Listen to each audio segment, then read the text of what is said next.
Cela, ils ne l'ont jamais su parce que dans mes pourtant nombreux papotages au fil des siècles anciens, je n'en ai jamais pipé mot.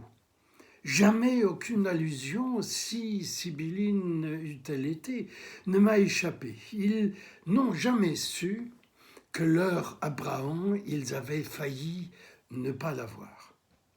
Et personne n'aurait jamais savamment parlé des religions abrahamiques pour désigner les trois monothéismes qui ont dominé et dévasté le monde. Ils n'ont jamais su que lorsque pour moi le moment était venu, puisque dans mon éternité, il y a beau dire, et c'est une question aussi arithmétique quant au comptage que métaphysique quant à l'absurdité d'un quelconque comptage. Mais il a toujours fallu faire avec, pour moi autant que pour eux, chacun à son niveau respectif de perspicacité. Faire avec cette foncière contradiction, absurdité et aporie que l'éternité, aussi parfaitement sempiternelle et divinement inachevable qu'elle soit, comporte aussi des instants. Instants qui se succèdent rigoureusement dans un inexorablement interminable queue-leu-leu. Un théologien irlandais passablement apocryphe du XIIIe siècle avait appelé cela le queue-leu-leu transcendant, pour le distinguer du banal et courant queue-leu-leu trivial, du trivial calendrier des nuits et des jours. Bref, leur Abraham, ils avaient failli ne pas l'avoir, puisque quand le moment fut venu, l'instant décisif dans le queue-leu-leu des instants, où ma démangeaison de me révéler à eux était devenue si intense, j'avais comme un prurite de me faire voir. J'ai dû me décider, après bien des repérages en diverses régions, plus intéressants les uns que les autres, du point de vue de la disposition, de la propension même à se prosterner. Partout, je voyais s'élever des temples et des autels. Et puis surtout, il commençait à maîtriser l'écriture. Cela m'excitait. Je me disais qu'ils allaient sans doute écrire sur moi.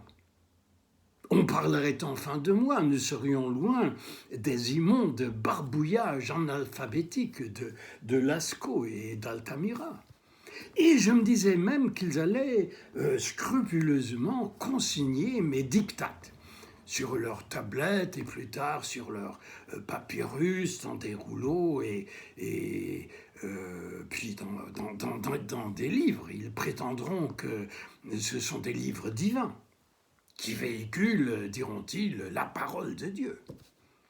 J'ai dû me décider donc par où je m'insinuerais dans leur sphère, dans leur monde, dans leur histoire. Crucialité inouïe et pathétique. Ce serait le moment où Dieu s'introduirait dramatiquement dans leur histoire. Une sorte de viol abrupt et presque bestial de l'intime et vulnérable domaine de leur imaginaire. Ce serait le moment où leur histoire commencerait à être histoire. Leur histoire orientée par moi et sur moi et vers moi et autour de moi. Bref, au moment donc où je décidais de m'emparer d'eux, de m'immiscer dans leur devenir par le simple fait de me manifester, de me faire voir et entendre. Leurs prédicateurs et leurs docteurs appelleront cela la révélation. Ils diront Dieu s'est révélé à nous.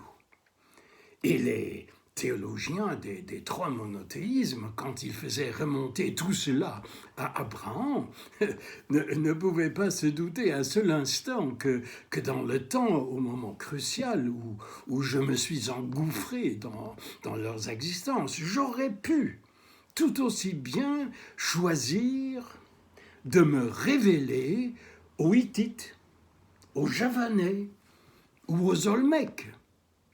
Et personne n'aurait jamais parlé d'Abraham, qui serait resté pour toujours tout au fond de l'oubli. Non pas un pasteur d'âme, mais un quelconque gardeur d'âne, d'oies et de brebis. Un pycno lambda, quelque part dans les steppes de la basse Mésopotamie.